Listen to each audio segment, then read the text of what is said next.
بسم الله الرحمن الرحيم. الحمد لله رب العالمين،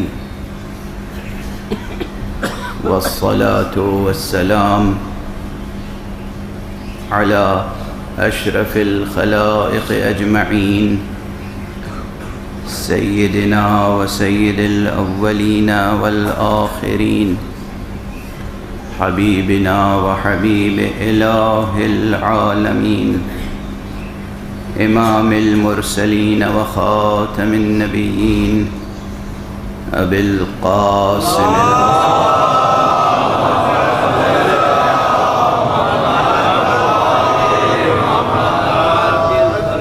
وعلى أهل بيته الطيبين الطاهرين الهداة المهديين المعصومين المظلومين، واللعنة الدائمة على أعداء الدين أجمعين. أما بعد، فقد قال الله تعالى عز اسمه في محكم كتابه ومتقن خطابه: بسم الله الرحمن الرحيم. الله لا إله إلا هو الحي القيوم، لا تأخذه سنة ولا نوم. صلوات الله.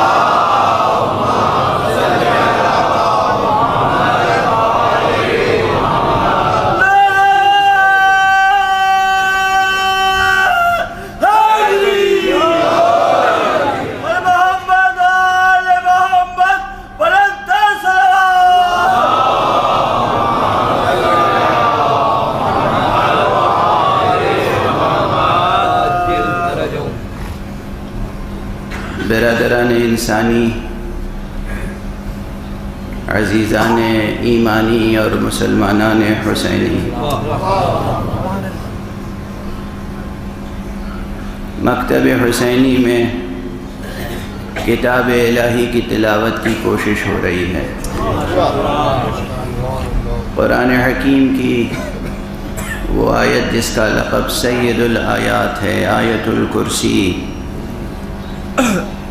اس کے پرتو میں حقائق ہستی کی جستجو کی جا رہی ہے۔ موضوع ہے نظام حق اور قیام حسین۔ سرکار سید الشہداء ابو عبداللہ الحسین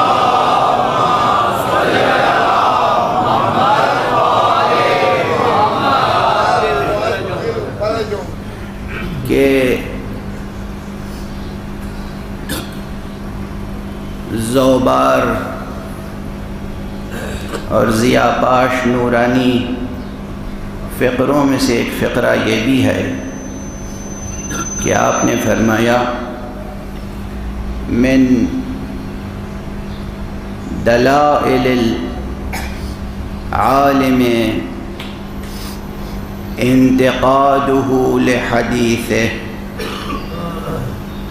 من دلائل العالم انتقاده لحدیثه وعلمه بحقائق فنون النظر۔ اس کا ترجمہ سادہ سا یہ ہے کہ آپ نے فرمایا ایک عالم کی پہچان یہ ہے، عالم کی جو بہت سی پہچانیں ہیں ان میں سے ایک یہ بھی ہے کہ وہ خود اپنی گفتگو پر تنقید کرتا ہو۔ دوسروں کی گفتگو پر تو تنقید سب کرتے ہیں، خود اپنی گفتگو کا محاسبہ کرے، خود اپنی گفتگو پر تنقید کرے۔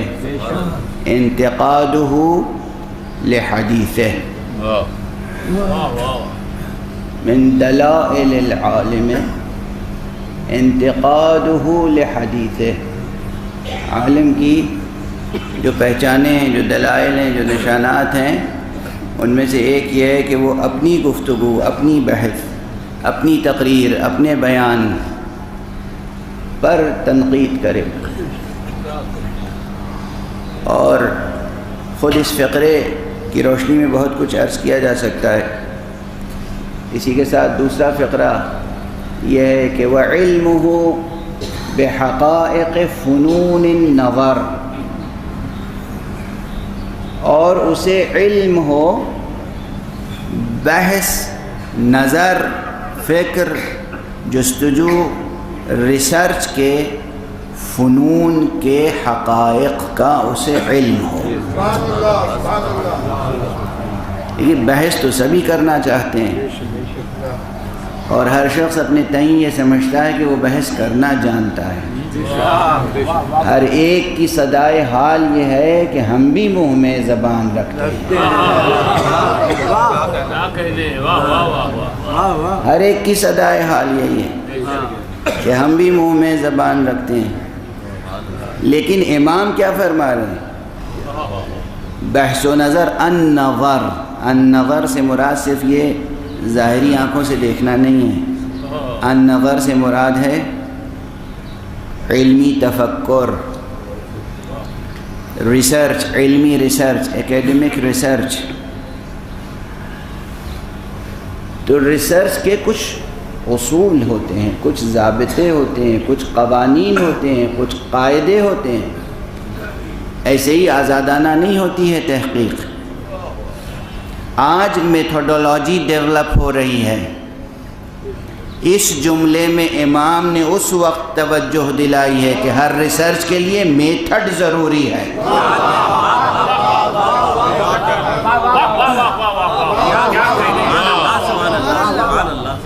توجہ ہے، میتھوڈولوجی ہے نہیں ہے۔ جو لوگ ماہرین تعلیم ہیں اور مشتغلین تحقیق ہیں وہ جانتے ہیں کہ اب جو ایپسٹیمولوجی کا عملی پہلو ہے، تھیوریٹیکل پہلو ایک طرف، جو عملی پہلو ہے وہاں زیادہ سے زیادہ میتھوڈولوجی پہ کام ہو رہا ہے۔ اب جو منطق ہے، علم منطق جدید، اس میں مناہج پر گفتگو ہو رہی ہے۔ مناہج یعنی یہی میتھوڈولوجی، اور امام کب فرما رہے ہیں؟ کیا فرما رہے ہیں؟ آپ کے امام شہید کربلا ابو عبداللہ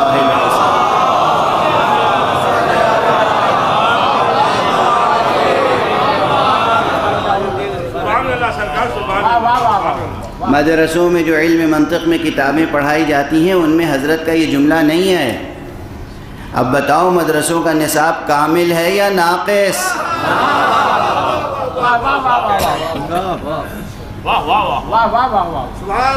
صاف صاف یہ جملہ ہے۔ علماء تشریف فرمائیں، میرے عزیز القدر اور عظیم القدر میرے لیے قرۃ العین کی حیثیت رکھتے ہیں، انہیں دیکھ کر آنکھوں میں ٹھنڈک پیدا ہوتی ہے۔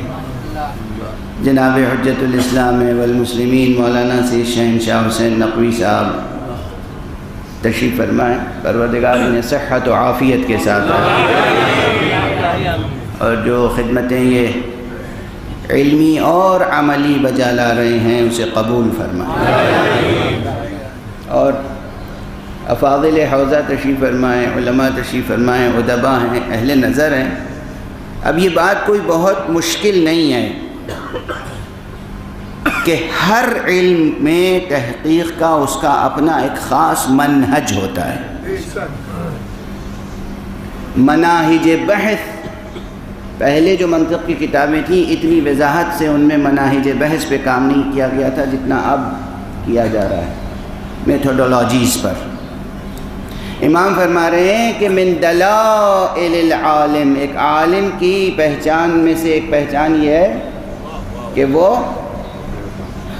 علمہ بحقائق فنون النظر، تحقیق کے، نظر کے، ریسرچ کے فنون یعنی مناہج، اسالیب، راستوں کے حقائق سے واقف ہو۔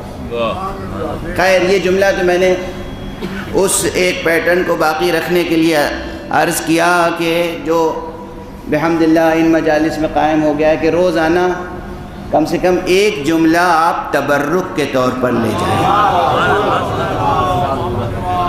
مجھے اس بات کا بہت افسوس ہے کہ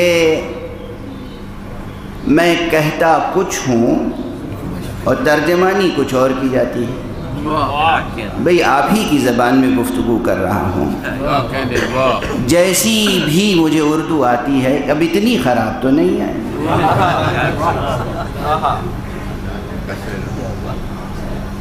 کل مجھے پیغام دیا گیا کہ کچھ لوگ یہ تاثر لے رہے ہیں کہ میں تبرک کا قائل نہیں ہوں، تبرک کا مخالف ہوں، تبرک کے لیے میری نظر درست نہیں ہے. مجھے حیرت ہوئی. میں نے تو دلیل فراہم کی تھی جواز تبرک پر. میں نے تو گزارش کی تھی کہ حضرت صلی اللہ علیہ وآلہ وسلم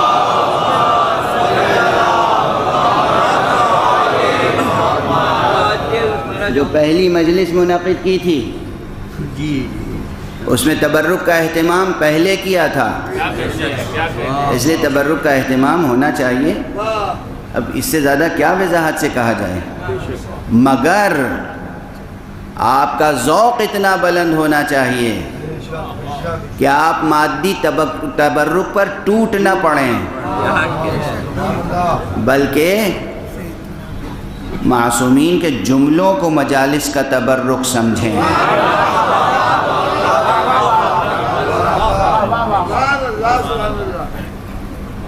اب اس میں بھی اگر ابہام پایا جائے تو میں جناب نجم الحسن جعفری صاحب سے بالکل مجلس پڑھنے سے معذرت کر لوں گا کہ بھئی اب کسی ایسے شخص سے پڑھوائیے جس کی اردو تو صحیح ہو کم سے کم. ان مجالس کا تبرک وہ مادی تبرک ہے، اسے حاصل کیجئے، لیجئے، اور اسے آپ کم لیجئے، دوسروں کو زیادہ دیجئے.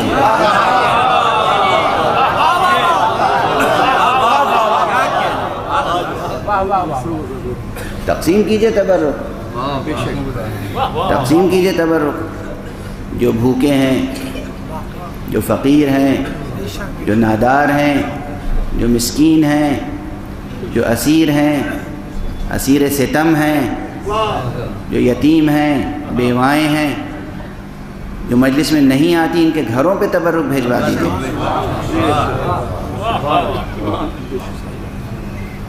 گھروں پہ تبرک بھیجوائیے.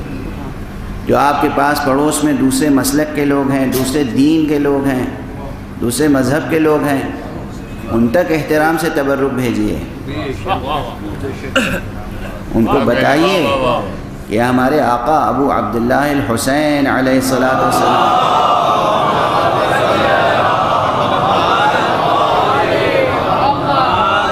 کی مجلس کا تبرک ہے. جب شربت بھیجیے تو اس کے ساتھ ایک پرچہ لکھ کے رکھ دیجیے گا کہ آقا نے کہا ہے کہ جب ٹھنڈا پانی پینا تو میری پیاس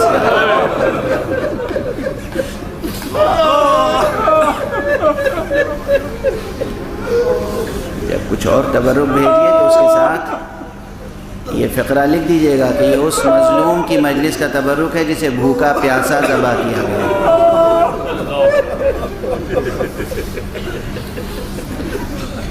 ابھی مجلس باقی ہے، ابھی مجلس باقی ہے، لیکن میں جو آپ سے عرض کر رہا ہوں، آپ ایسے اسالیب اختیار کیجئے، ایسے مناہج اختیار کیجئے، ایسی میتھڈولوجیز اختیار کیجئے کہ دنیا حسین مظلوم کی معرفت پیدا کرے.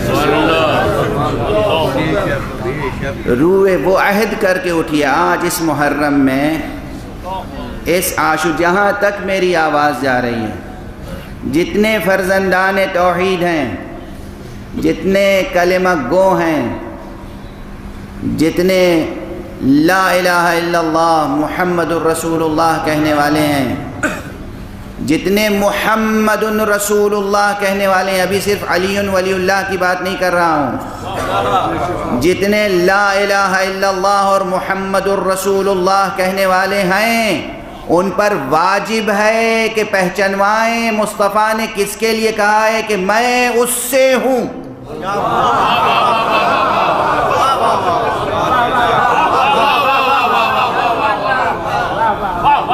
وہ مجھ سے ہے، میں اس سے ہوں. حسین منی وانا من حسین، یہ حضور نے فرمایا تھا یا نہیں؟ سرکار ختمی مرتبہ صلی اللہ علیہ وآلہ وسلم نے فرمایا. تو کوئی چھوٹا جملہ ہے؟ یہ معمولی فقرہ ہے؟ یہ معمولی سی فضیلت ہے؟ سرکار ختمی مرتبت، جس کی نظر میں جو بھی ان کی حیثیت ہو، کم سے کم آپ محمد الرسول اللہ تو کہتے ہیں. محمد رسول اللہ صلی اللہ علیہ وآلہ وسلم.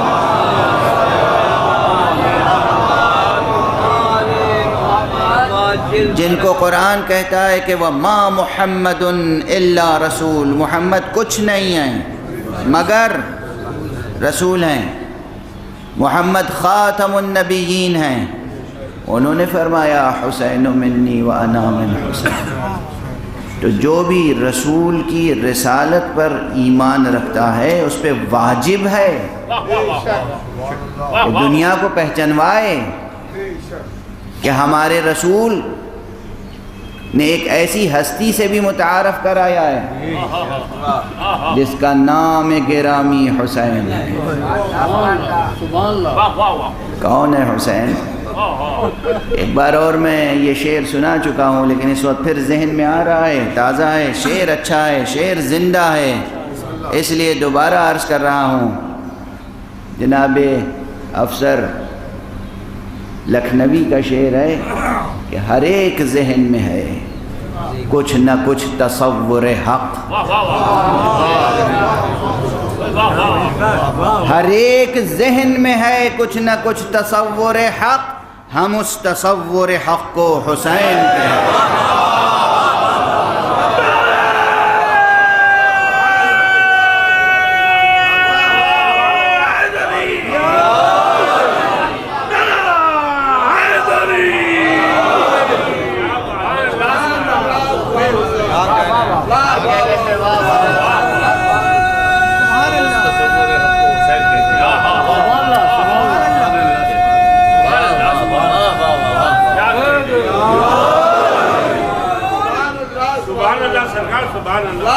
ہر ایک ذہن میں ہے کچھ نہ کچھ تصور ہے.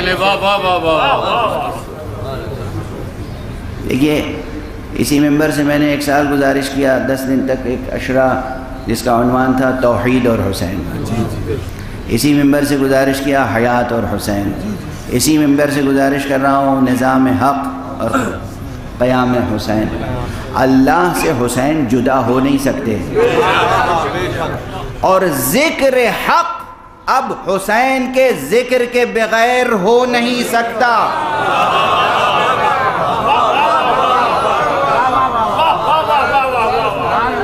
وہ شان وحدت ہے سرکار سید الشہداء میں.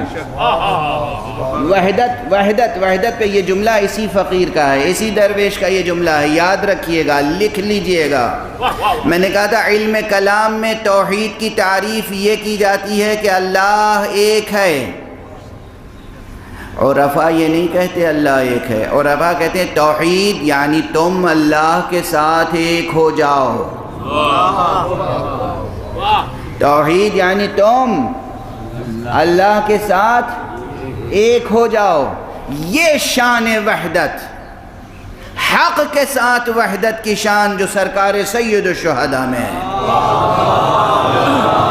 اس کا تقاضا یہ. بلندتر صلوات پڑھیں محمد.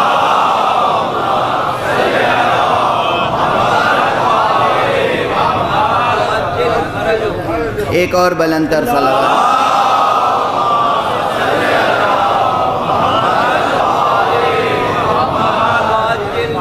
اس کا تقاضا یہ ہے کہ اللہ کا تذکرہ اب حسین کے تذکرے کے بغیر ہو نہیں سکتا، اور اگر ہوگا تو دلوں میں اتر نہیں پائے گا. دنیا میں اگر اسلام نہیں پھیل سکا اب تک تو اس لیے کہ اسلام کو پھیلانے کے لیے حسین کا سہارا نہیں لیا گیا.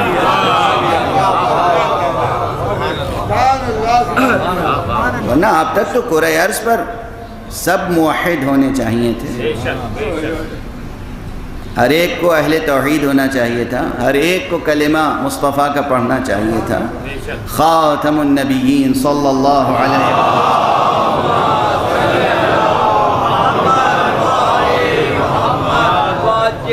وسلم۔ مسلمان کوشش کر رہے ہیں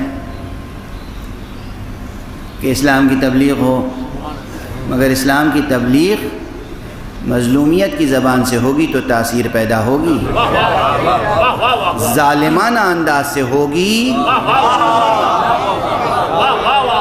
تو نہ صرف یہ کہ تبلیغ نہیں ہوگی، دنیا اسلام سے متنفر ہو جائے گی۔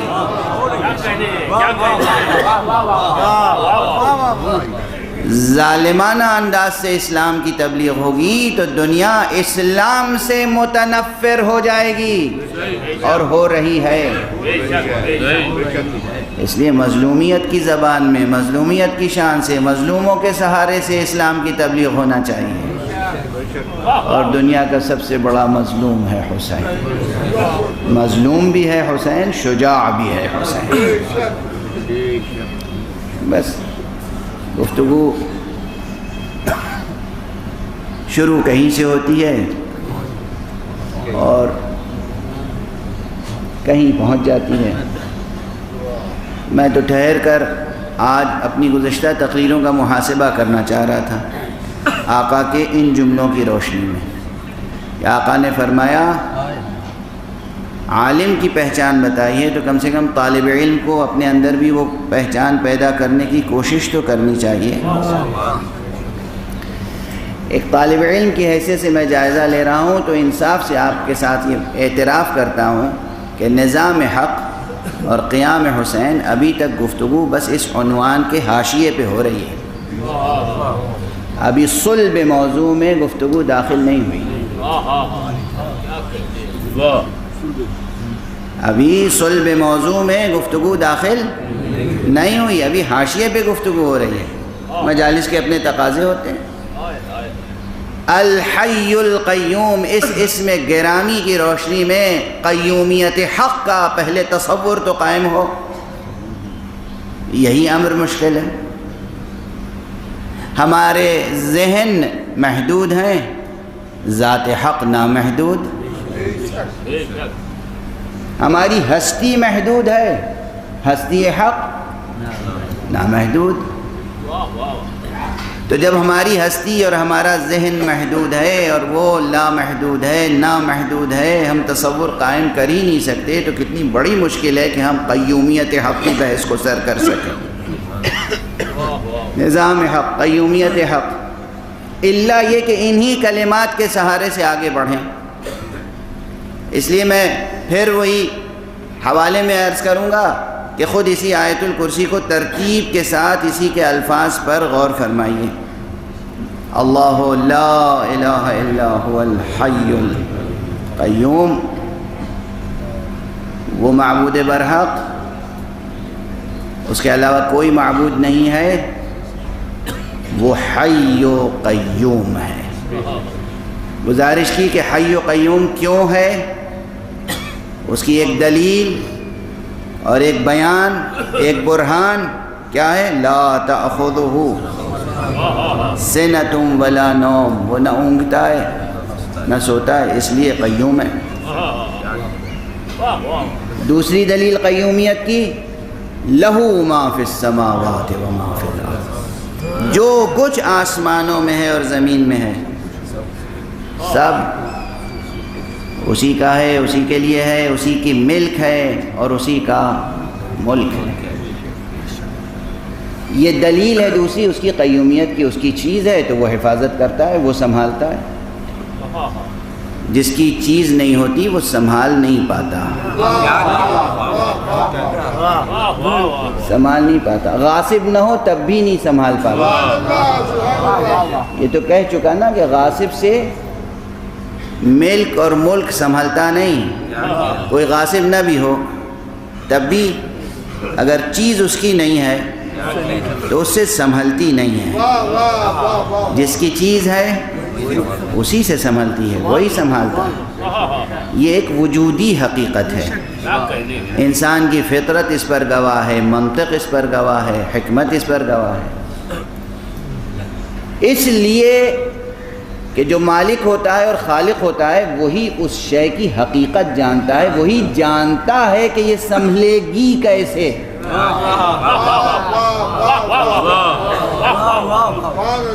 دیکھیں نا، پھر میں اشارہ کروں ایک بہت ہی خالص علمی بحث کی طرف۔ ہم لوگ جب بحث کرتے ہیں کوئی، تو سب سے پہلے کیا کرتے ہیں، کسی بھی سبجیکٹ میں آپ ریسرچ کر رہے ہوں، داخل ہوں، تو مدخل کسی بحث کا، انٹرنس کیا ہے اس میں، وہ سب سے پہلے یہ ہے کہ آپ کم سے کم اس کا ایک تصور تو اجمالی قائم کریں، ایک ڈیفینیشن، ایک تعریف تو ہو سامنے۔ تمام فلاسفہ کہتے ہیں کہ ہم اشیاء کی مکمل پرفیکٹ ڈیفینیشن، حقیقی تعریف، مکمل تعریف کرنے سے عاجز ہیں، قاصر ہیں۔ جو اصطلاحیں ہم گڑھتے ہیں ان کی ہم جو چاہیں تعریف مقرر کر لیں، جو ٹرمینالوجیز ہم معین کرتے ہیں، جو ٹرمز ہم کوائن کرتے ہیں، ان کی جو ہم ڈیفینیشن رکھیں وہ صحیح ہے، لیکن جو چیز ہم نے بنائی نہیں اسے ہم ڈیفائن کیسے کریں؟ حتیٰ کہ یہ بحث انسانوں کی تعریف تک بھی، ابن سینا کا مشہور جملہ ہے، اس کی کتاب الحدود میں، حدود حد کی جمع ہے، حد تعریف کو کہتے ہیں۔ لفظ حد، حد کے کئی معنی ہیں، ایک حد وہ ہے جو مجرم پہ عائد ہوتی ہے، سزا، اس کو بھی حد کہتے ہیں۔ کچھ حدود ہیں جو قرآن مجید میں بیان ہوئے ہیں، اور ایک حد وہ ہے جو منطق کی اصطلاح ہے، اس حد کو تعریف کہتے ہیں، ڈیفینیشن۔ ابن سینا کا ایک پورا رسالہ ہے، رسالۃ الحدود، بلکہ کتاب الحدود، وہ ڈیفینیشنز پر ہے، صرف تعریفات پر ایک مستقل کتاب ابن سینا نے لکھی۔ اس کا انگلش ٹرانسلیشن اور فرینچ ٹرانسلیشن بھی ہو چکا ہے، اور عربی میں اصل کام ہے۔ اس میں ابن سینا نے لکھی ہے یہ بات بڑی وضاحت کے ساتھ کہ ہم حقائق اشیاء کی تعریف کرنے سے تقریباً قاصر ہیں، عاجز ہیں۔ اور جو انسان کی مشہور تعریف ہے کہ الانسان حیوان ناطق، اور ہم کہتے ہیں کہ ناطقیت فصل ہے، حیوانیت جنس ہے، یہ بھی بس کہتے ہیں۔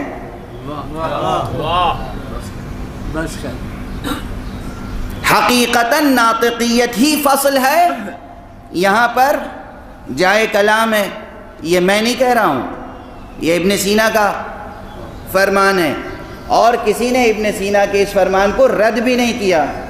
ایک اصل موضوعی کے طور پر یہ تعریف چل رہی ہے اور چلتی رہے گی، لیکن بہرحال حقیقت میں انسان کیا ہے؟ اگر یہی انسان کی تعریف الانسان حیوان ناطق یہی مکمل تعریف ہوتی تو عرفاء کو انسان کے لیے دوسری تعریف کی جستجو نہ ہوتی۔ علم عرفان نے انسان کی اور لفظوں میں اور تعبیروں میں تعریف کی ہے، عرفاء نے۔ اس کے معنی یہ ہے کہ تعریف ہم نہیں کر سکتے، آسمان کیا ہے، زمین کیا ہے، انسان کیا ہے، حیوان کیا ہے، پتھر کیا ہے، مادہ کیا ہے، جو چیزیں ہمارے ٹھوکروں میں ہیں ان کی بھی ہم مکمل تعریف نہیں کر سکتے۔ اگر کر سکتے ہوتے اور کر چکے ہوتے تو سائنس کا سفر رک جاتا۔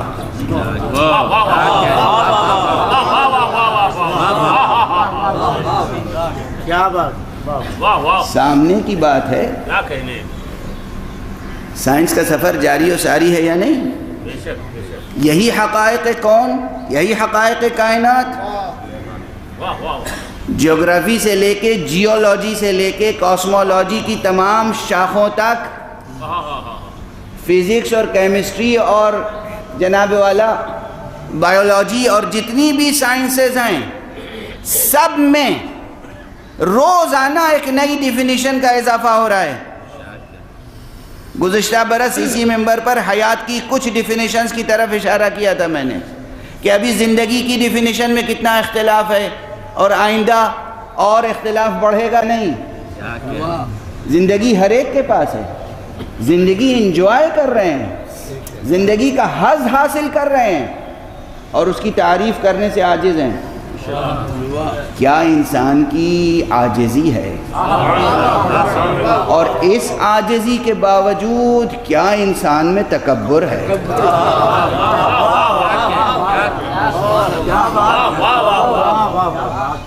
ایک طرف یہ عاجزی، ایک طرف یہ درماندگی، ایک طرف یہ کیفیت کہ جو چیز حاصل ہے اس کی شناخت نہیں کر پا رہے ہیں، اس کی تعریف نہیں کر پا رہے ہیں، اور دوسری طرف خدا کے مقابلے میں یہ تکبر کہ اس کا دین بھی قبول نہیں کرتے، اس کا پیغام قبول نہیں کرتے۔ تکبر اسی کا نام ہے۔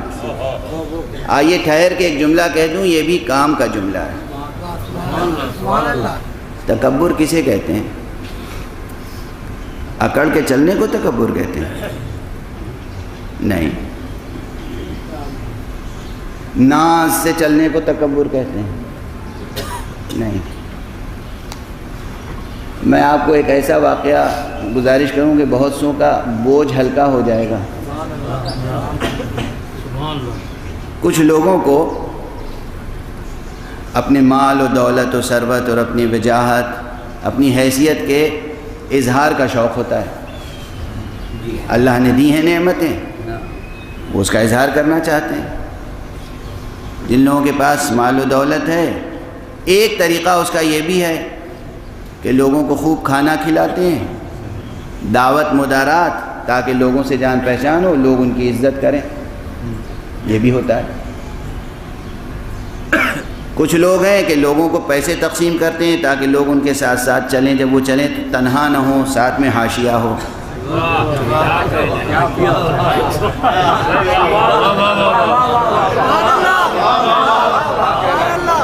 تنہا نہ چلیں، حاشیہ ہو، ساتھ میں 2 4 10 20 ارد گرد ہوں، تنہا نہ چلیں تاکہ معلوم ہو کوئی شخصیت گزر رہی ہے۔ مختلف انداز سے لوگ اپنی حیثیتیں پہچنواتے ہیں۔ ایک شخص نے امام معصوم سے پوچھا،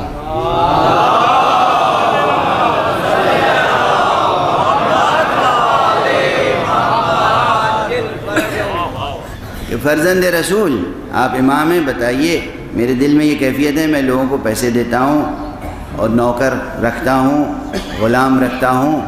اس زمانے میں تو غلام خریدے بیچے جاتے تھے، اس زمانے کے اقتصادی حالات کا تقاضا بھی یہی تھا، اور غلام تو لوگ اب بھی بن رہے ہیں، پہلے انفرادی طور پہ بنتے تھے، اب تو اجتماعی غلامی ہے،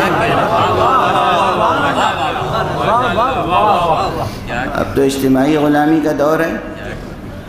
لیکن بہرحال اس نے کہا کہ میں غلام خریدتا ہوں، بہت سے غلام ہیں میرے پاس، انہیں خوب پیسے دیتا ہوں، خوشحال رکھتا ہوں، لوگوں کو دعوتیں کرتا ہوں، کھانے کھلاتا ہوں، تاکہ لوگ میرے ساتھ رہیں اور میری ایک حیثیت بنی رہے۔ آقا کیا یہ تکبر ہے؟ آپ نے کہا نہیں، یہ تکبر نہیں، کھانا کھلانا فیاضی ہے، کسی کو پیسہ دینا سخاوت ہے، غلام خریدنا اور رکھنا اس زمانے کے مطابق، اپنی ضرورت و حیثیت کے مطابق، کوئی اس میں برائی نہیں ہے۔ نیت اگر صاف ہے، اگر کوئی برا ارادہ نہیں ہے، بہت اچھی بات ہے۔ تو کہا پھر تکبر کسے کہتے ہیں؟ کہا تکبر یہ ہے کہ انسان حق کو باطل کہے، باطل کو حق۔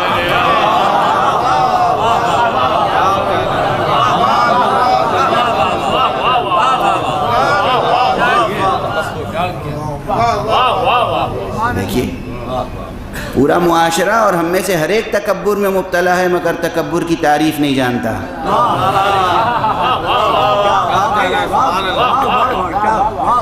امام فرمائے تکبر یہ ہے کہ حق کو باطل کہے، باطل کو حق کہے، یہ تکبر ہے۔ سچ کو جھوٹ کہے، جھوٹ کو سچ کہے، یہ تکبر ہے۔ سچ بات قبول نہ کرے، یہ تکبر ہے۔ جھوٹ کو جھوٹ نہ کہے، یہ تکبر ہے۔ توجہ ہے؟ اپنے پیسے کا استعمال یا اپنی وجاہت کا استعمال، اپنی انا کا استعمال حق کو باطل اور باطل کو حق کرنے میں جو استعمال کرے وہ ہے متکبر۔ بہرحال بات کہیں سے کہیں چلی گئی۔ میں گزارش صرف یہ کر رہا تھا کہ ہم کس قدر عاجز ہیں، کس قدر درماندہ ہیں، کس قدر لاچار ہیں، کس قدر نادان ہیں کہ جو چیزیں ہمیں حاصل ہیں، زندگی ہمارے پاس ہے، ہم زندگی کی ڈیفینیشن نہیں کر سکتے۔ اس قدر عاجزی کے باوجود یہ تکبر ہے کہ ہم حق کا کلام قبول نہیں کرتے، دین قبول نہیں کرتے، قرآنی بیانات قبول نہیں کرتے، پیغمبر صلی اللہ علیہ وآلہ وسلم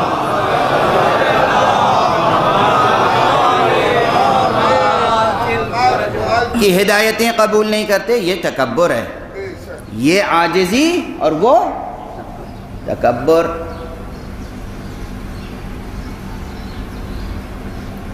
جب ہم بعض چیزوں کی یا تمام چیزوں کی ڈیفینیشن بھی نہیں سمجھ سکتے اور معین کر سکتے تو پھر ہم ان کا نظام کیسے سنبھالیں گے؟ اس لیے یہاں پر یہ بات سامنے آتی ہے کہ وہی نظام چلا سکتا ہے، وہی چیزوں کو سنبھال سکتا ہے، قیوم وہی ہو سکتا ہے جس نے کسی شے کو قوام بخشا ہو، جس نے وجود بخشا ہو اور اس وجود کے تمام حقائق سے آگاہ ہو، علم رکھتا ہو۔ اسی لیے اس آیت الکرسی میں آگے بڑھ کے دلائل میں کیا کہا گیا؟ من ذا الذی یشفع عنده الا باذنہ یعلم ما بین ایدیہم وما خلفہم ولا یحیطون بشیء من علمہ الا بما شاء۔ ملک اس کی ہے، ملک اس کا ہے، علم اسے ہے۔ جس کی چیز ہے، جس کی ملک ہے، جس کا ملک ہے اور جس کے پاس علم ہے وہی قیوم ہو سکتا ہے۔ قیوم سنبھالے گا کون؟ نادان نہیں، جاہل نہیں۔ جسے علم ہوگا وہ سنبھالے گا، جسے قدرت حاصل ہوگی وہ سنبھالے گا۔ یعنی سنبھالنے کے لیے دونوں چیزیں شرط ہیں، قدرت بھی، علم بھی۔ اور یہ ہماری اور آپ کی زندگی کا روزمرہ کا تجربہ ہے۔ کوئی بھی چیز سنبھل نہیں سکتی جب تک کہ دو چیزیں نہ ہوں، علم اور اختیار، علم اور قدرت۔ چھوٹا سا آفس قائم کیجئے، دفتر قائم کیجئے، اگر آپ کو اصول، ضابطے، قاعدے، قوانین، میتھڈ سب کچھ نہیں معلوم ہے، دفتر سنبھلے گا آپ سے؟ نہیں سنبھلے گا۔ اور اگر معلوم ہے لیکن قدرت نہیں ہے، اختیار نہیں ہے، ہاتھ بندھے ہوئے ہیں، سنبھلے گا؟ نہیں سنبھلے گا۔ قانون کی کتاب رٹ لی مگر اختیار نہیں ہے، بے دست و پائیں، چلے گا؟ ہمارے ملکوں کا حال یہی ہے، کانسٹیٹیوشن تو سب کو یاد ہے مگر ہاتھ پیر بندھے ہوئے ہیں، دفتر میں بیٹھے ہوئے ہیں، کرسی پر بیٹھے ہوئے ہیں مگر اختیار کہیں اور ہے۔ بے اختیاری سے بھی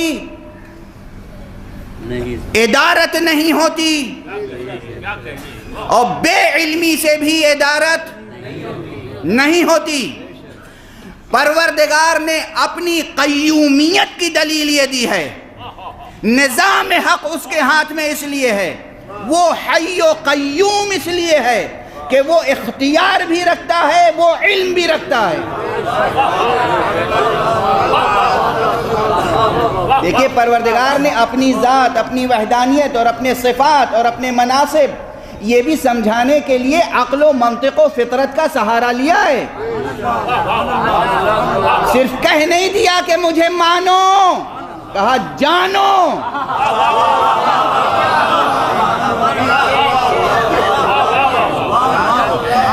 مجھے میرا کلمہ پڑھو تو سمجھ کے پڑھو، مجھے آقا سمجھو تو سمجھ کے، یا سیدہ جب کہہ کے ہمیں پکارو تو ہمیں سید مانو۔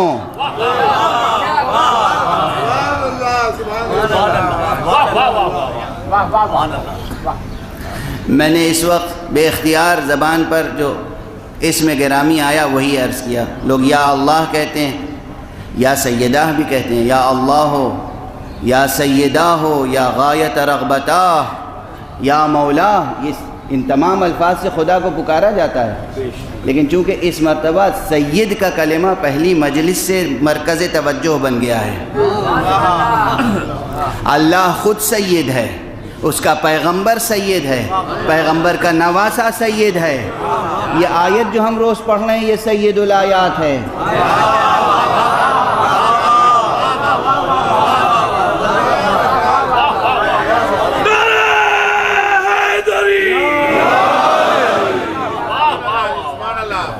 اللہ حی و قیوم ہے، اس کی قیومیت کے اسرار، اس کے قیومیت کے رموز، اس کے قیومیت کے اصول، اس کے قیومیت کے اسباب اور دلائل، اس کی قیومیت کے مضمرات جب صلب موضوع میں داخل ہوں گے تو بہت طویل بحث ہوگی. جب سب چیز وہی سنبھالنے والا ہے تو پھر یہیں سے اسی لفظ القیوم کی بحث میں اس کو سمجھنے کے لیے بحث جبر و اختیار کی آ جائے گی. جب سنبھالنے والا وہ ہے تو پھر ہم مجبور ہیں یا مختار؟ کتنا اختیار ہے ہمارے پاس اور کتنے مجبور ہیں ہم؟ جب قیوم وہ ہے، نظام اس کا ہے، قوام اس کا ہے، قیام اس کا ہے، سب قائم بذات حق ہیں، تو پھر ہماری حیثیت کیا ہے؟ انسان کی حیثیت کیا ہے؟ ہمیں کس قدر اختیار حاصل ہے، کس قدر اختیار حاصل نہیں ہے؟ یہ بحثیں اس بحث سے جوڑ جائیں گی. پہلے بھی میں اشارہ کر چکا ہوں کہ جہاں توحید حقیقی کی بحث ہوگی، جہاں توحید حق صمدی کی بحث ہوگی، وہاں جبر و اختیار کا مسئلہ درمیان میں آ جاتا ہے اور بہت ظریف مسئلہ ہے. اور آج بھی یہ گزارش کر رہا ہوں، الحی القیوم صرف اس ایک اسم مبارک کو سمجھنے کے لیے جب آپ نے کہا ساری کائنات کا سنبھالنے والا وہی ہے، توجہ ہے، ہر چیز کا سنبھالنے والا وہ ہے، تو پھر ہماری حیثیت کیا ہے؟ ایک طرف جبر و اختیار کا مسئلہ درمیان میں آ جائے گا، دوسری طرف کائنات کا مطلقاً بلا شرکت غیر وہی سنبھالنے والا ہے، تو کائنات میں شر کہاں سے آ جاتا ہے؟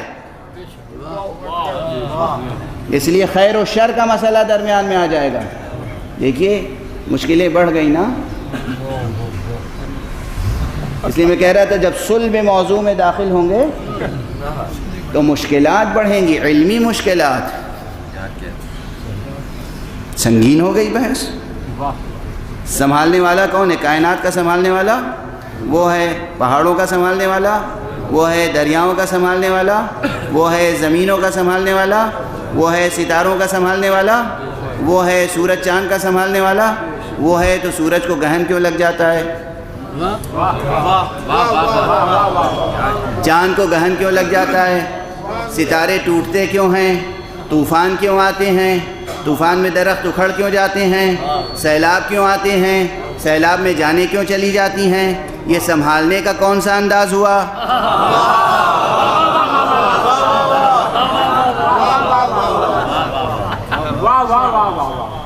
دیکھیے بات کہاں سے کہاں چلی. اسی لیے میں عنوان تو قائم کر دیتا ہوں، پھر کہتا ہوں سوچتے رہیے گا، سال بھر ہوم ورک کیجیے گا. اب سمجھتے ہیں یوں ہی عنوان قائم کر دیتا ہوں، صرف ایک کلمہ الحی القیوم یا صرف القیوم، صرف القیوم وہی ہے سنبھالنے والا. جب وہی ہے سنبھالنے والا تو پھر یہ سب کیا کیفیتیں ہیں؟ ایک طرف جبر و اختیار کی بحث شامل ہو گئی، ایک طرف خیر اور شر کی بحث شامل ہو گئی، اور پھر جبر و اختیار و خیر و شر ان دونوں بحثوں کو جب خوب اچھی طرح علمی سطح پر سمجھنے کی کوشش کریں گے تو قضاء و قدر کے مسئلے سر اٹھائیں گے. قضاء الہی کسے کہتے ہیں؟ قدر الہی کیا ہے؟ قضاء و قدر قیومیت حق کے اسرار ہیں. نظام حق، قیومیت حق. کتنی سنگین ہو گئی بحث، صرف فہرست گنا رہا ہوں، وقت گزرتا چلا جا رہا ہے. توجہ ہے، جو مفکرین ہیں، جو دانشور ہیں، جو ریسرچرز ہیں، جو اسٹوڈنٹس ہیں، جو بلند ہمت ہیں، ہمتیں پست نہ ہوں. مشکلات کا اشارہ میں کتنا ہی کروں، آپ سے توقع نہیں ہے کہ ہمت پست ہو جائے. آپ کے پاس مشکل کشا ہے. صلوات پڑھ دیجئے محمد و آلہ.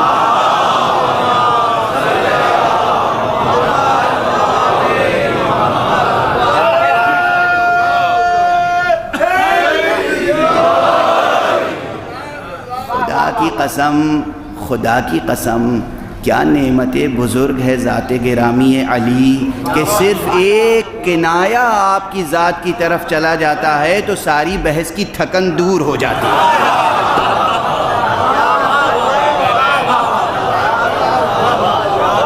ابھی آپ سب کو پسینے آ رہے تھے، مجھے پسینے آ رہے تھے، تو چھیڑ تو دی بحث.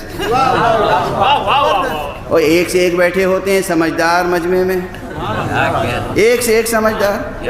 میں دلیل پیش کرتا ہوں تبرک لینے اور دینے کی، وہ کہتے ہیں مولانا کہہ رہے ہیں تبرک دینے کو منع کر دیا. ایسے سمجھدار لوگوں کے سامنے ایسی بحثیں.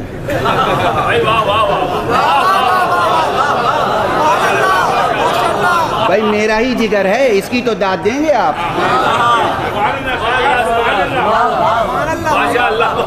یہ بحثیں القیوم، ایک لفظ، اس ایک لفظ کی تفسیر کریں کتنے مباحث سے گزرنے ہوں گے. آپ جا کے ڈکشنری کھول کے القیوم کے معنی دیکھ لیجئے گا اور سمجھے گا ہم تو سمجھ گئے. القیوم کسے کہتے ہیں ہمیں سمجھائیے. القیوم یعنی سنبھالنے والا. تو اتنی بات تو جلدی سے سمجھ میں آ گئی کہ جو خود نہیں سنبھلے گا وہ دوسرے کو کیا سنبھالے گا. اس کے معنی ہے کہ وہ قائم بالذات ہے، وہ خود قائم بالذات ہے، وہ کسی کا محتاج نہیں ہے اور وہ سب کا سنبھالنے والا ہے. اچھا کیوں سنبھالنے والا ہے؟ وہ اس کی ایک پہچان یہ ہے کہ وہ نہ اونگتا ہے نہ سوتا ہے. یہ بات فوراً دل میں اتر گئی. ٹھیک ہے، یہ ایک دلیل ہے. جب نہ اونگتا ہے نہ سوتا ہے تو وہ سنبھال سکتا ہے. ٹھیک ہے، اور کیسے کیا دلیل ہے؟ وہ مالک ہے اس لیے وہ سنبھالتا ہے. یہ بھی بات دل میں اتر گئی. وہ علم رکھتا ہے اس لیے وہ سنبھالتا ہے. بات دل میں اتر گئی. ابھی تک دل میں اترتی جا رہی تھی، اب دل گھٹنے لگا. جیسے ہی سوچا وہی سنبھالتا ہے تو پھر یہ سب کیا ہو رہا ہے؟ تو خیر و شر کا مسئلہ درمیان میں آ گیا، جبر و قدر کا مسئلہ درمیان میں آ گیا، قضاء و قدر کا مسئلہ درمیان میں آ گیا. اب دیکھا آپ نے بحث کتنی سنگین ہو گئی. بہت سنگین ہے بحث. صرف لفظ گرامی القیوم اگر سمجھ میں آ جائے تو ایک طرف تمام اسماء حسنہ سمجھ میں آ جائیں.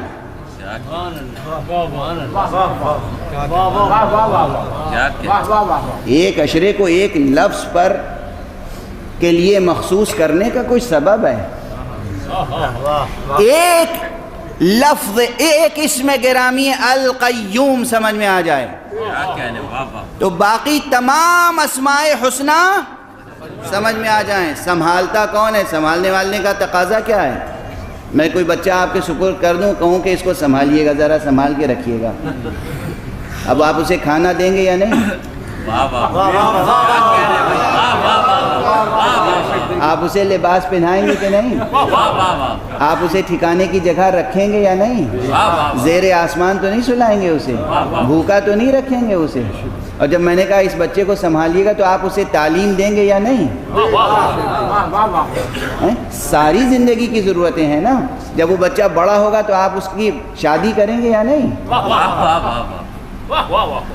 زندگی کی تمام ضرورتیں پوری کریں گے نا آپ جب ذمہ داری لے لی. ایک لفظ کہا بھائی انہیں اب آپ کو سنبھالنا ہے.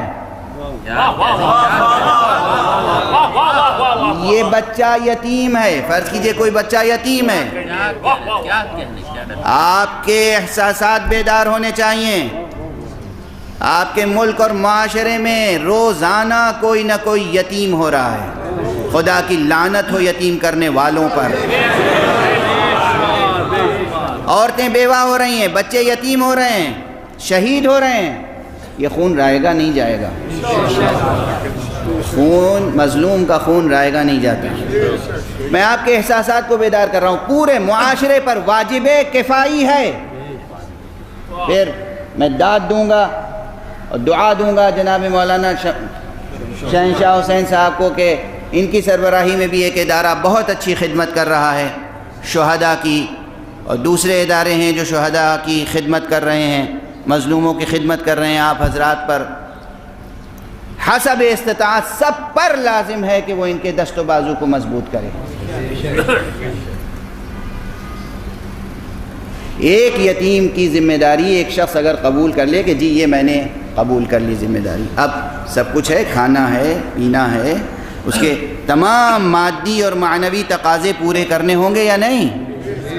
جب آپ کسی کے سنبھالنے کا عہد کر لیں تو آپ کو کھانا بھی دینا ہے، لباس بھی دینا ہے، مکان بھی دینا ہے، علم بھی دینا ہے، اور تمام چیزیں مکمل کرنی ہے. جب وہ کہہ رہا ہے کہ میں سنبھالتا ہوں کائنات کو،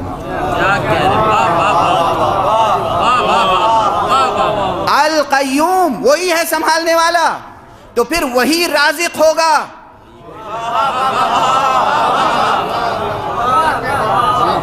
وہی شافی ہوگا، وہی ہادی ہوگا، وہی صبور ہوگا، وہی شکور ہوگا. اور فرمایا آپ نے اس لیے میں گزارش کر رہا ہوں ایک اسم مبارک القیوم اگر سمجھ میں آ جائے تو تمام اسماء حسنہ سموئے ہوئے ہیں اس ایک لفظ میں. اب اس کی اہمیت واضح ہوئی. مثال ہی مثال میں وقت ختم ہو گیا، اور اتفاق سے جو افسران ہیں ان کے چہرے میں دیکھ رہا ہوں وہ یہ کہہ رہے ہیں کہ آج اتوار نہیں ہے. ایک صلوات پڑھ دیجئے مجھے.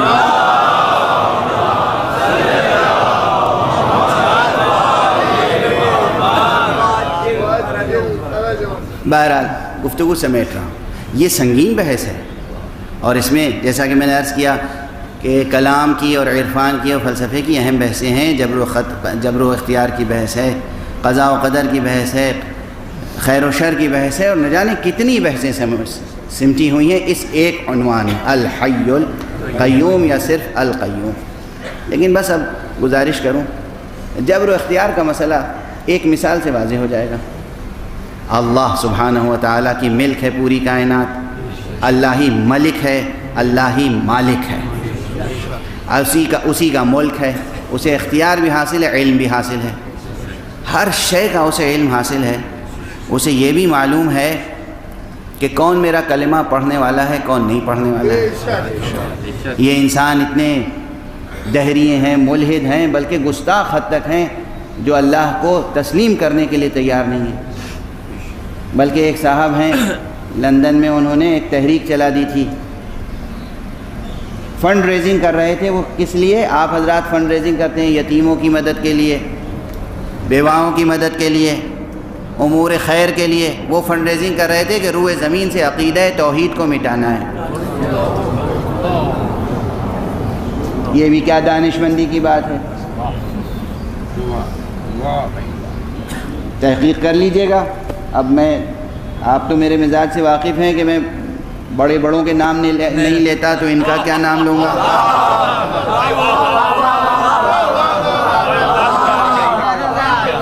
ایک سو کالڈ سائنٹسٹ ہیں، سن رسیدہ، یہ بھی نہیں کہ جوان ہیں اور کہہ دیا جائے کہ جوانی ہے اور بچپنا ہے اور کھلندڑا پن ہے.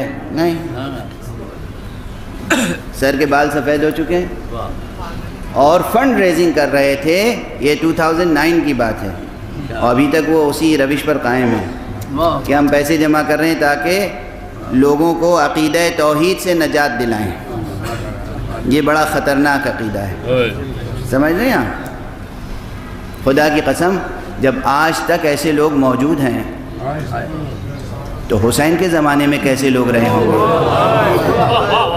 اب مسلمان سمجھے امام حسین کا احسان کتنا بڑا ہے.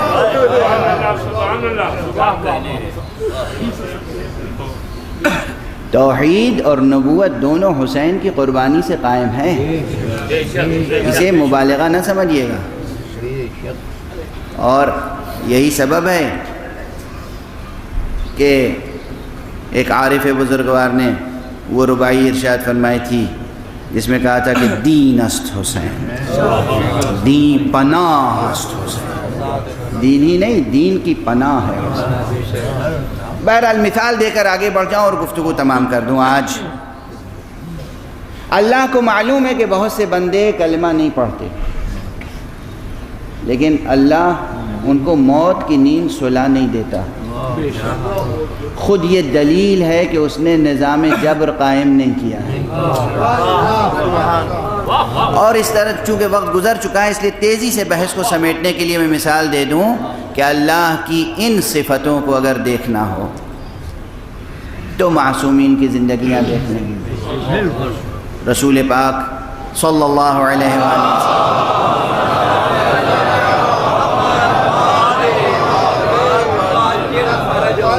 حضور نے یہ دستور نہیں اختیار کیا تھا کہ جو ہمارا پیغام قبول نہیں کرے گا حتماً ہم اسے قتل ہی کر دیں گے۔ سمجھ رہے ہیں آپ؟ حضور کس لیے آئے تھے دنیا میں؟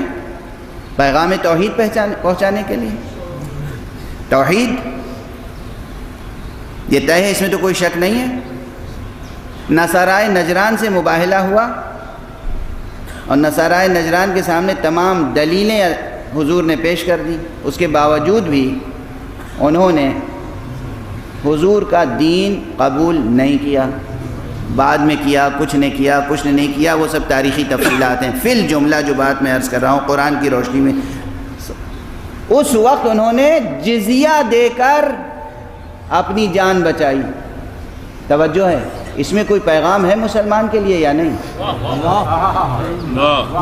رسول اللہ صلی اللہ علیہ وآلہ وسلم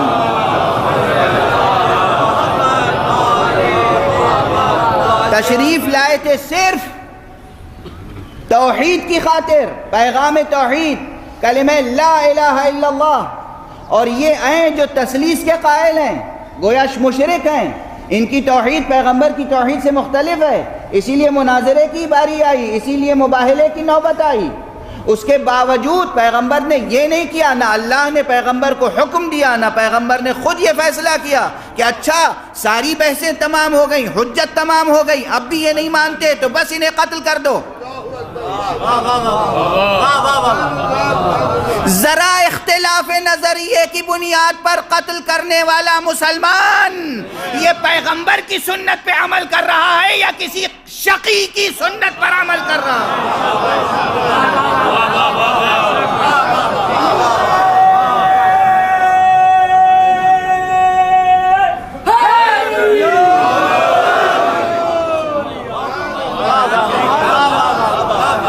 سیرت پیغمبر قرآن کی روشنی میں اللہ نے وہ سنبھالنے والا ہے، مگر سنبھالا ہے اس نے جبر سے نہیں، محبت سے، لطف سے، رافت سے، رحمت سے۔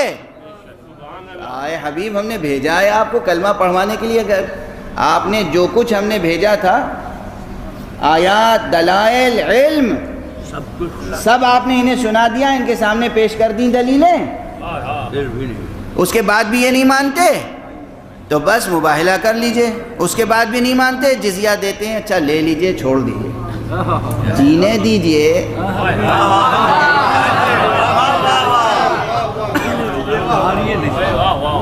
توجہ ہے، اب وقت نہیں ہے کہ میں اور تفصیلات جو کچھ ذہن میں آ رہی ہیں باتیں وہ گزارش نہیں کر سکتا، اس لیے ذہن میں مطالب آتے رہتے ہیں لیکن جسم ساتھ نہیں دیتا پھر ایک خاص وقت کے بعد۔ وہ خدا ہے کہ جس نے کلمہ پڑھنے والوں کی سزا موت نہیں رکھی، وہ پیغمبر ہے ہمارا کہ جس نے کلمہ نہ پڑھنے والوں کی سزا موت نہیں رکھی، اور وہ وصی ہے پیغمبر کا۔ شان علی ابن ابی طالب،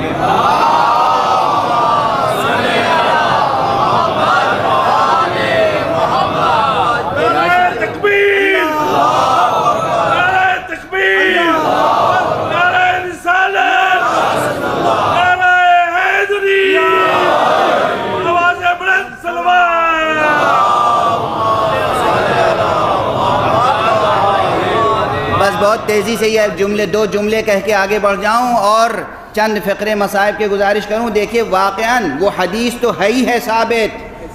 وہ حدیث ثابت ہے کہ پیغمبر نے فرمایا اے علی خدا کو نہیں پہچانا مگر میں نے اور تم نے, مجھے نہیں پہچانا مگر خدا نے اور تم نے, اور تمہیں کسی نے نہیں پہچانا مگر خدا نے اور میں نے. یہ حدیث تو ہے ہی ہے. تاریخ کی روشنی میں اگر دیکھیے تو خدا سمجھ میں آتا ہے مصطفیٰ کی ذات, اس کی ذات, اس کے صفات, اس کے افعال, اس کا نظام قیومیت سمجھ میں آتا ہے مصطفیٰ کو دیکھ کر. اور خدا اور مصطفیٰ دونوں سمجھ میں آتے ہیں علی کو دیکھ کر.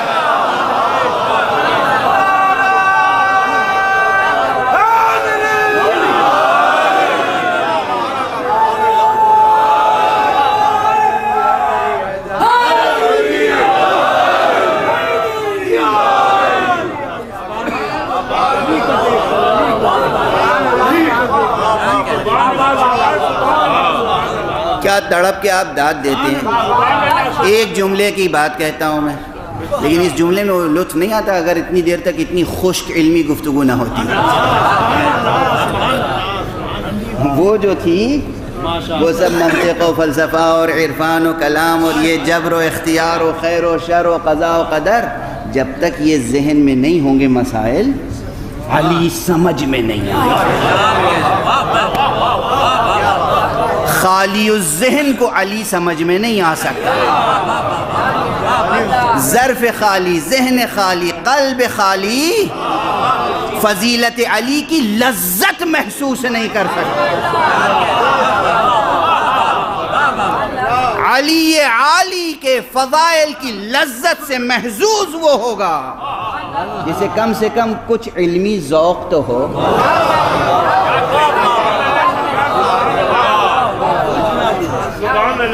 علمی مذاق تو ہو, علمی مذاق تو ہو.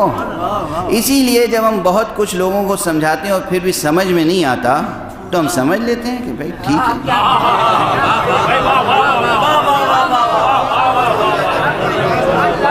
بس کافی ہے, کافی ہے, زمین بنجر ہے. یہ ذہن اس قابل نہیں ہے کہ نور معرفت علی اس میں آ سکے. علی ورنہ علی علی ہے, علی ولی ہے, علی معرف مصطفیٰ صلی اللہ علیہ وسلم, علی معرف حق سبحانہ وتعالی. بس گفتگو ختم. ایک یہ علی ہے جو نجف والا علی ہے, ایک وہ علی ہے جو کربلا والا علی ہے.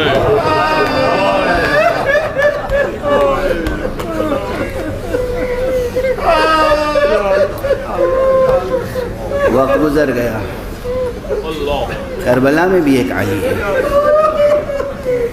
اور ایک نہیں, کربلا میں 2 علی ہیں. 2 نہیں, کربلا میں 3 علی ہیں.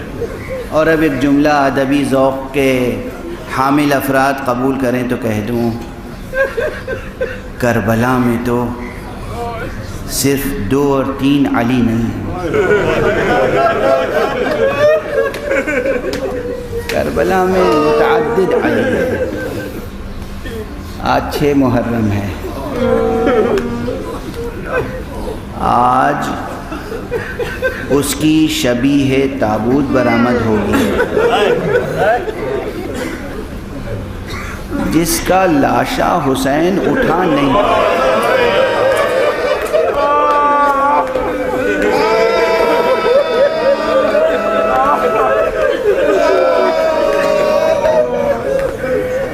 بس 2-3 جملے عرض کر سکوں گا, اس سے زیادہ عرض نہیں کر سکوں گا. تاریخ کا نچوڑ ہے. واقعات کربلا پہ جو کتابیں لکھی گئیں, جو مقاتل کی کتابیں ہیں, جو تذکرے ہیں, ان کا نچوڑ ہے جو میں نے عرض کیا. تاریخ یہ بتاتی ہے کہ اصحاب کے بعد بنی ہاشم میں سب سے پہلے جو میدان میں گیا وہ امام حسین کا کڑیل جوان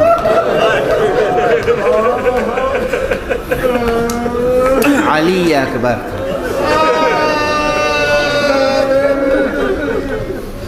مولا سخی مولا حسین، ان کا انداز یہ تھا کہ انہوں نے پہلے ہی اعلان کیا تھا کہ سب سے پہلے میدان میں میرا بیٹا جائے گا۔ اصحاب نے اسے قبول نہیں کیا، کہا یہ ممکن نہیں ہے کہ ہم زندہ رہیں اور شبیہ پیغمبر میدان میں چلا گیا۔ اس لیے ایک کے بعد ایک تمام اصحاب باوفا نے قربانیاں دیں، اور اس کے بعد جب بنی ہاشم کا سلسلہ شروع ہوا تو سب سے پہلے حضرت علی اکبر تشریف لائے، بابا سے اجازت لی، اور امام نے کمال صبر و شجاعت کے ساتھ اجازت دی، مگر اس جوان کی شان بھی نمایاں کرنا مقصود تھا، اس لیے امام نے اس بیٹے کے سر پہ اپنے نانا کا عمامہ باندھا،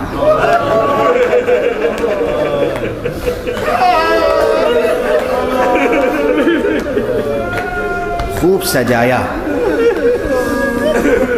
اور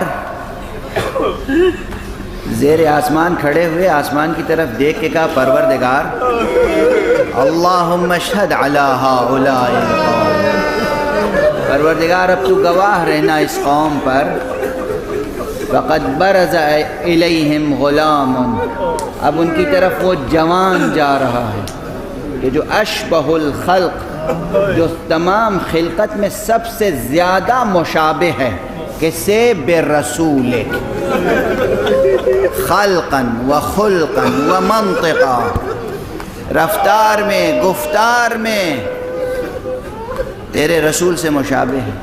اور اس کے بعد فرمایا کہ پروردگار ہم اہل بیت کا دستور یہ تھا جب تیرے رسول کی زیارت کرنا چاہتے تھے تو اس جوان کی زیارت کرتے تھے۔ حسین جب اپنے نانا کی زیارت کرنا چاہتے تھے تو اپنے بیٹے علی اکبر کا چہرہ دیکھ لیا کرتے تھے۔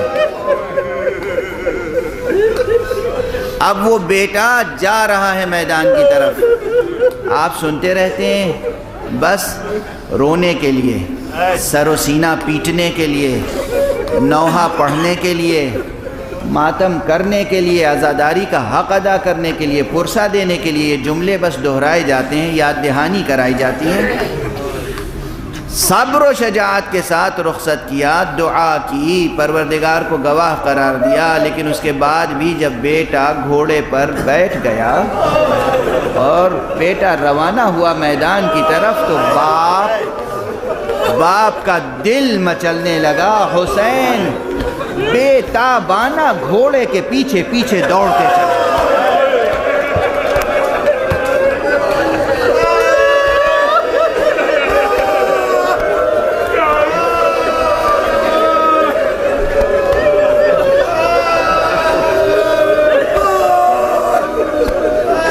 دور تک حسین گئے، بیٹے نے پلٹ کے دیکھا، بابا کیا قیامت ہے؟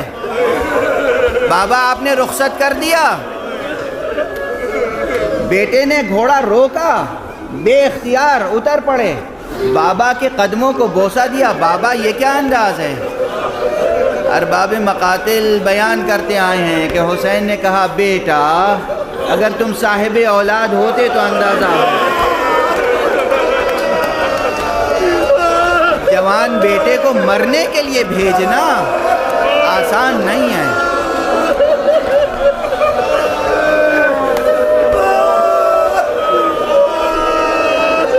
یہ وہی حسین ہے جو کچھ دیر پہلے جب حر کا جوان بیٹا شہید ہوا تھا وہاں پہنچ گئے تھے۔ حر سے پہلے اس بیٹے نے حر کو آواز دی تھی، اپنے بابا کو آواز دی تھی، مگر جب حر پہنچا تو حسین وہاں موجود تھے۔ حر اپنا غم بھول گیا اور حر نے کہا ابا عبداللہ، فرزند رسول، گناہگاروں پر یہ لطف و کرم۔ اس وقت حسین نے فرمایا تھا کہ حور مجھے معلوم ہے بوڑھے باپ سے جوان بیٹے کا لاشا نہیں اٹھا۔ یہ وہی حسین ہے کہ جب جوان بیٹے کو رخصت کیا ہے تو پیچھے پیچھے بے تابانہ دوڑ رہے تھے، اور بس آخری جملہ کہہ رہا ہوں، تابوت اٹھانا چاہتے ہیں آپ اٹھائیں، بے شک اٹھائیں، جناب علی اکبر نے بے پناہ جنگ کی اور اس کے بعد آپ کے سینے پہ برچھی کا پھل لگا. علی اکبر زمین کی طرف آتے آتے انہوں نے آواز دی, بابا خبر لیجئے گا.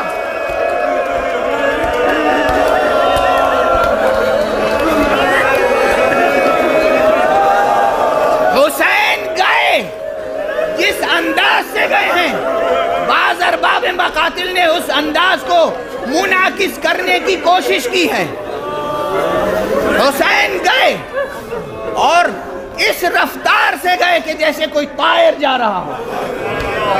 یہ ایک بیان ہے, یہ ایک بیان ہے, مگر دوسرا بیان یہ ہے کہ جس رفتار سے جانا چاہ رہے تھے اسی رفتار سے حسین کو ٹھوکریں لگ رہی ہیں.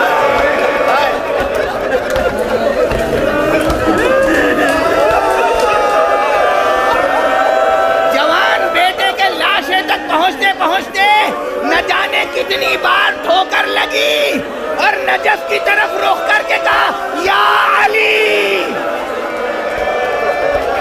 یا علی, یا علی. بالآخر امام علی اکبر کے سرہانے پہنچے. دو فقرہ کہہ لینے دیجئے. اپنے زانوؤں کو زمین پہ ٹیکا, جائزہ لیا, دیکھا بیٹے کا ہاتھ سینے پر ہے.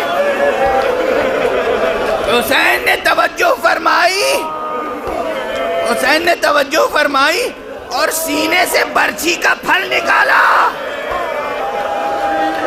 خون کا فوارہ چھوٹا. علی اکبر دنیا سے رخصت ہوئے. اب جناب امام حسین کی کیفیت کیا تھی میں بیان نہیں کر سکتا. امام نے خیمے کی طرف دیکھا, کہا, بنی ہاشم کے بچوں آؤ, اپنے بھیا کا لاشا لے جاؤ. حسین سے یہ لاشا نہیں